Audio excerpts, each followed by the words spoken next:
The research vessel Horizon drifted silently through the outer edges of the Arcturus system, its sensors carefully mapping the unusual quantum fluctuations that had drawn them to this distant corner of space.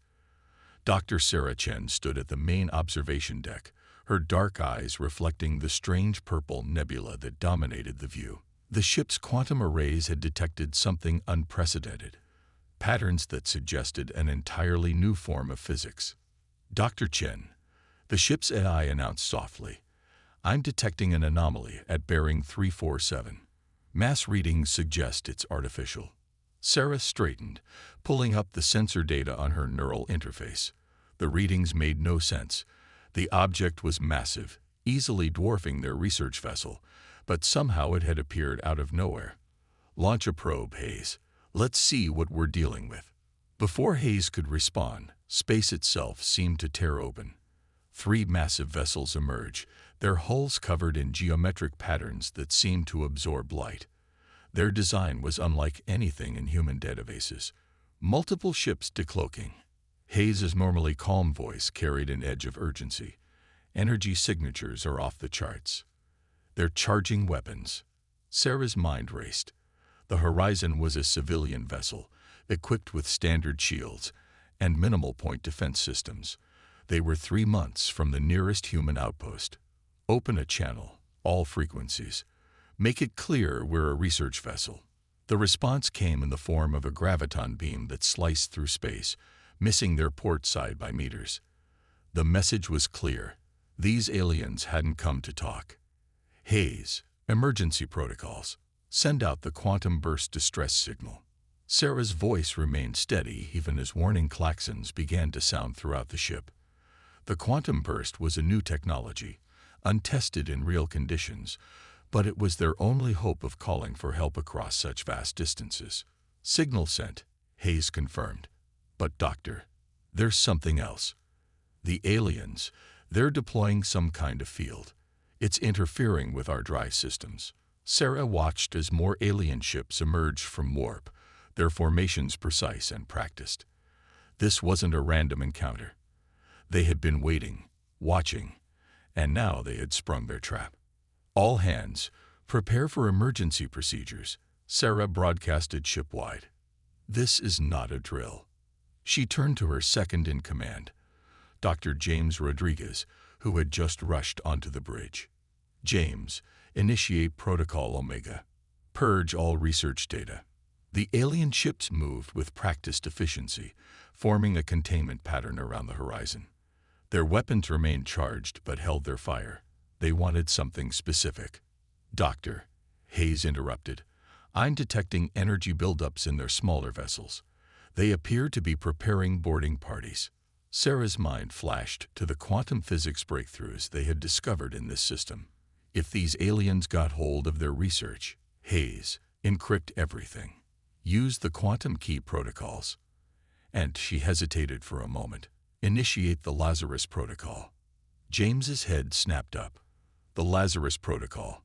But that's just a theoretical." "Not anymore." Sarah cut him off. "Earth Command authorized it before we left. They knew we might find something out here worth protecting at all costs." The Lazarus Protocol was humanity's best-kept secret, a quantum entanglement system that could theoretically preserve and transmit the entire ship's data instantaneously across any distance, but it had never been tested at this scale. The first boarding pod struck their hull with a resonating clang. Sarah could hear the cutting tools beginning their work through the reinforced walls. They had minutes at most. "Hayes, status of the Lazarus Protocol. Quantum matrices aligned. Warning. Power requirements will leave us defenseless for approximately 47 seconds." Sarah watched as another alien ship moved into position. They were being methodical, professional. These weren't pirates or raiders. This was a military operation. "Execute Lazarus Protocol on my mark." Sarah took one last look at the sensor readings, committing them to memory. "Whatever happens next, remember, humanity is not as helpless as they think we are." The aliens breached the outer hull just as Sarah gave the command. The ship's lights dimmed as every scrap of power was diverted to the quantum transmission.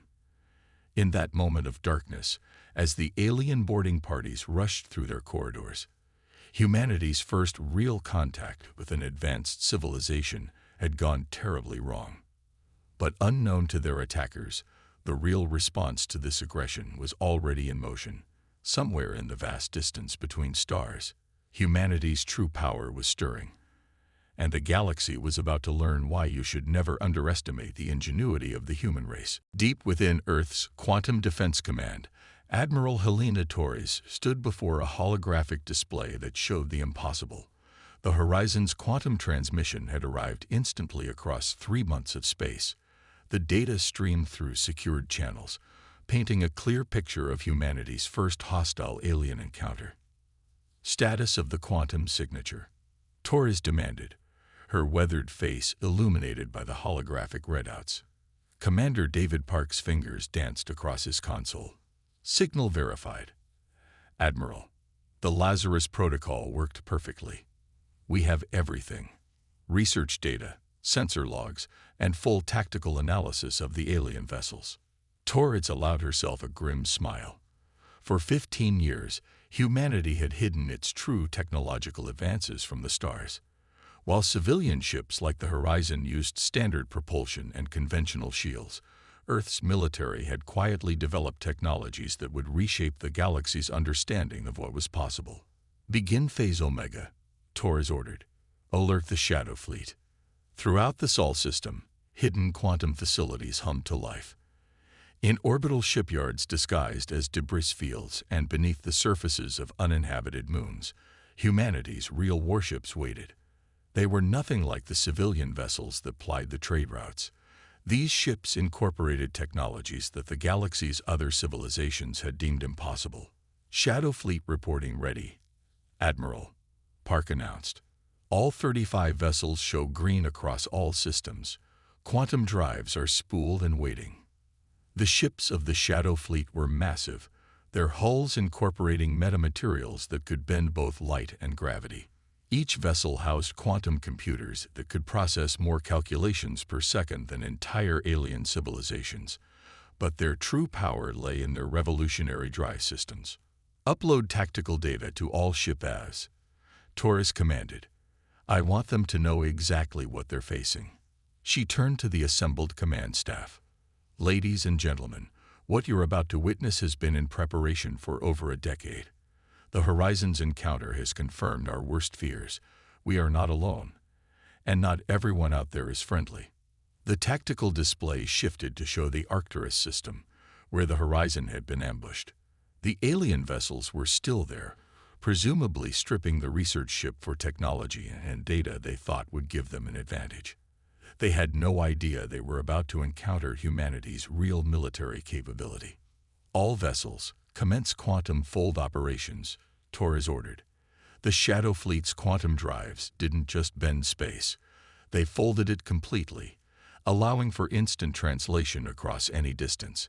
It was technology that should have been impossible, born from humanity's unique approach to physics and determination to protect itself. Throughout the Sol system, massive warships simply vanished. There was no flash of light, no dramatic special effects. They merely ceased to exist in one location and prepared to emerge in another. Quantum fold complete in 3 minutes, Park reported. All ships report optimal combat readiness. Torres studied the tactical display, watching the alien vessels continue their methodical sweep of the Horizon. They think they found an innocent research vessel, she mused.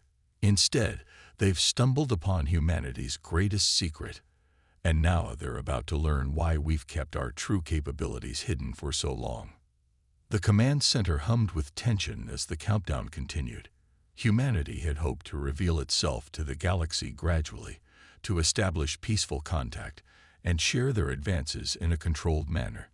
But the attack on the Horizon had forced their hand. 1 minute to emergence, Park announced. Shadow Fleet is coordinating final attack positions.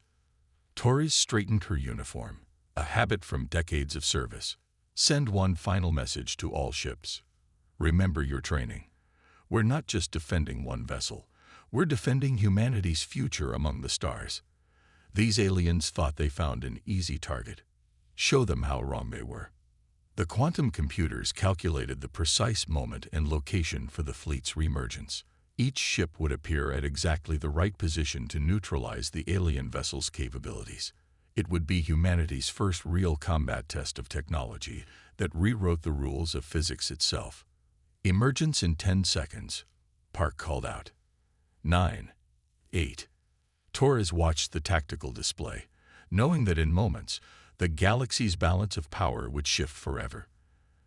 The aliens who had attacked the horizon were about to discover that humanity had not revealed even a fraction of its true capabilities to the stars. 3, 2, 1. Across 3 months of space in the distant Arcturus system, reality itself prepared to tear open. Humanity's shadow fleet was about to reveal itself, and with it, the truth about Earth's technological superiority. The real war was about to begin. In the Arcturus system, space itself shuddered. The alien boarding parties inside the horizon froze as their sensors detected massive gravitational distortions appearing out of nowhere. Their commander, High Marshal Vextar of the Kraxan Empire, watched in disbelief as 35 tiers in reality opened simultaneously around his fleet. The ships that emerged defied conventional physics. Each was larger than anything in the Kraxan fleet, their hulls seeming to absorb both light and sensor scans. But it was their formation that truly demonstrated their technological superiority. They had emerged in a perfect sphere around the Kraxan vessels, each positioned with impossible precision. Impossible, Vextar whispered, his crystalline eyes widening. No species has mastered quantum-fold technology. The energy requirements alone. Attention Kraxan vessels.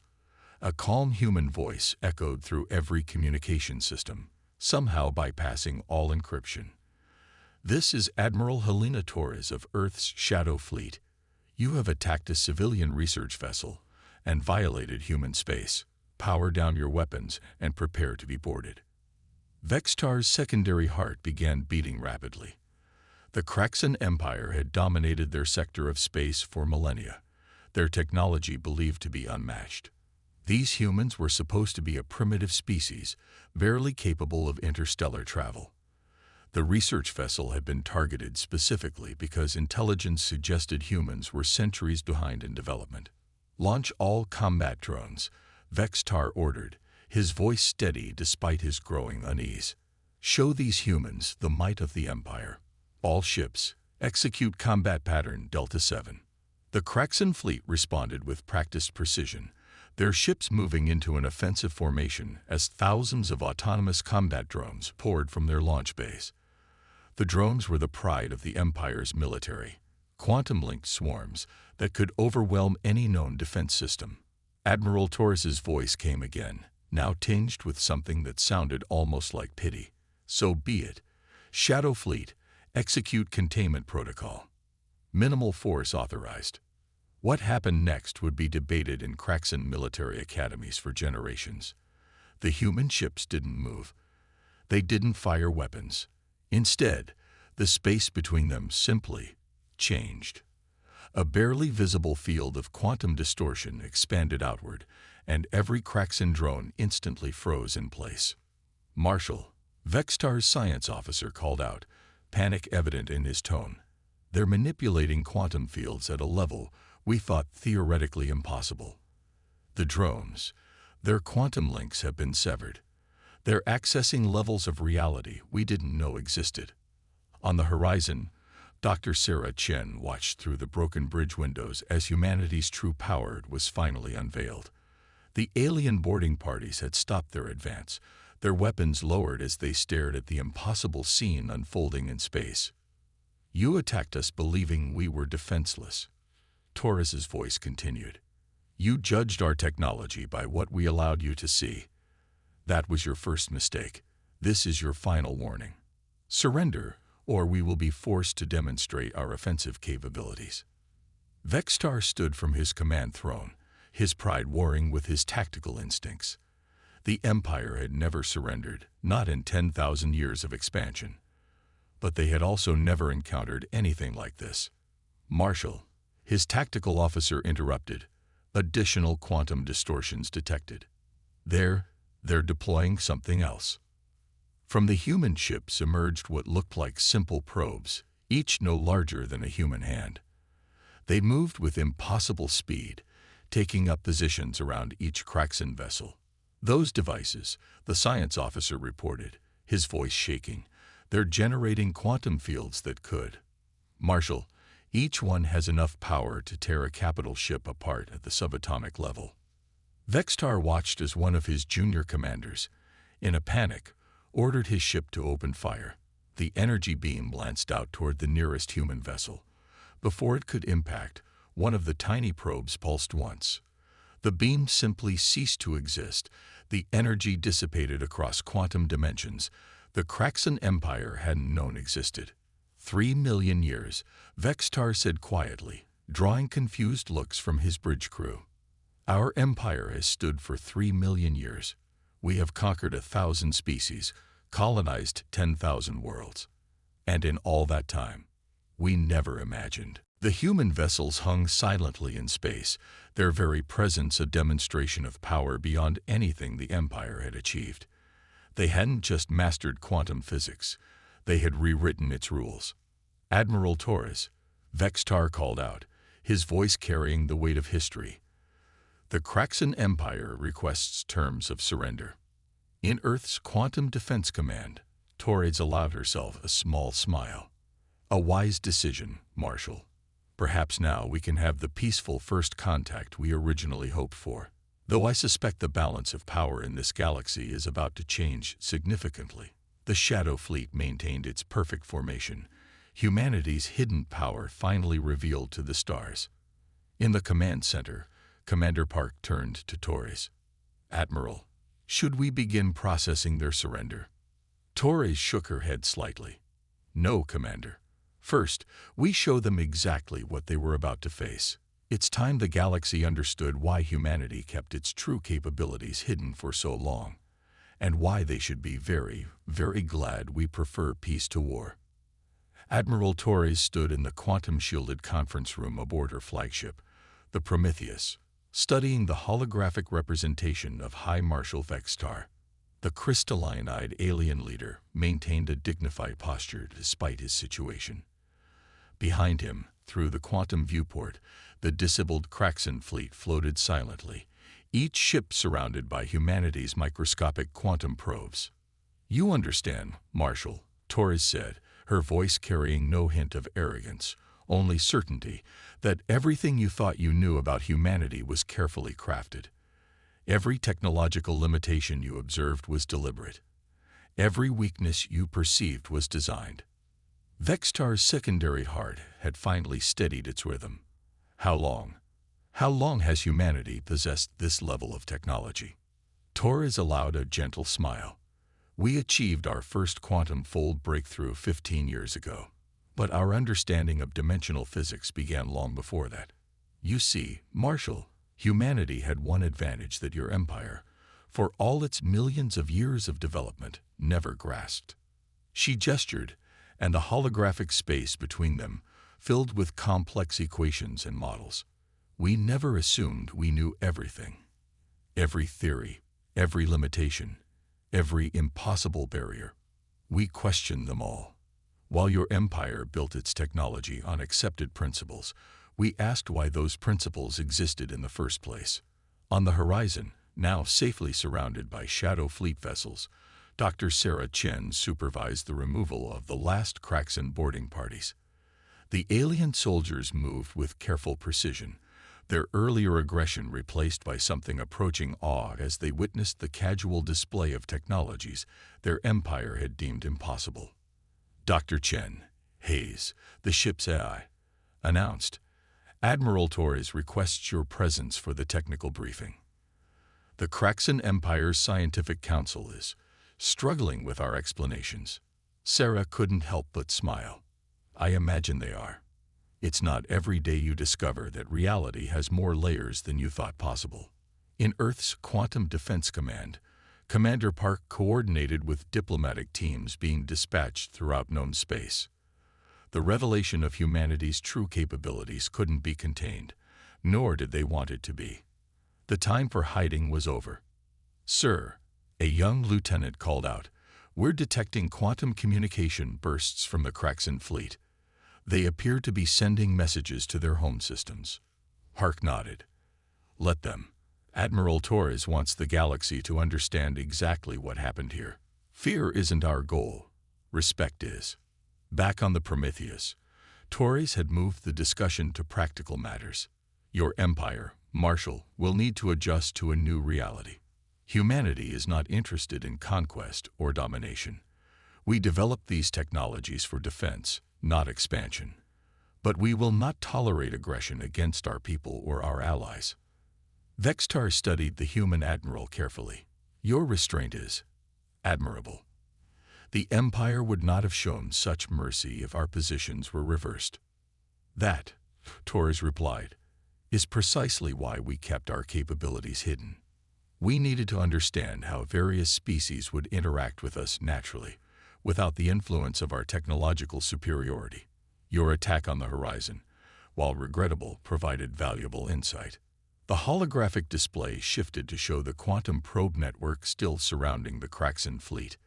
"These devices," Torres explained, "represent perhaps 1% of our current technological capability. They're designed to be obvious, measurable, a clear demonstration of power. But I want you to understand something, Marshal. They're obsolete by our standards. Already, our scientists have moved well beyond this level of quantum manipulation." For the first time, real fear showed in Vextar's crystalline eyes. "Beyond. But these devices already defy known physics. They operate within a framework you can detect and understand." Torres interrupted gently. "That was intentional. We needed to demonstrate our power in a way that would be comprehensible to your empire's scientific understanding. Our actual capabilities." She paused, choosing her words carefully. "Let's just say we've learned it's better to reveal such things gradually." Commander Park's voice came through on a secure channel. "Admiral, we're detecting multiple quantum fold signatures at the edge of the system. It appears the Kraxan Empire has sent reinforcements." Torres didn't even blink. "Exactly as expected. Marshal, I believe your backup has arrived. Now shall we demonstrate to them what you've already learned? Or would you prefer to handle this diplomatically?" Vextar straightened, his pride warring with his newfound wisdom. In the space of a few hours, everything he had believed about his empire's supremacy had been upended. But perhaps, he realized, that was precisely what they had needed. "Admiral Torres," he said formally, "on behalf of the Kraxan Empire, I request the opening of full diplomatic relations with humanity. And I would be grateful if you would allow me to explain to my reinforcements why that is the only sane choice." Torres nodded approvingly. The galaxy was changing. Power structures that had stood for millions of years were being rewritten, and humanity's role in it all was finally being revealed. But this was just the beginning.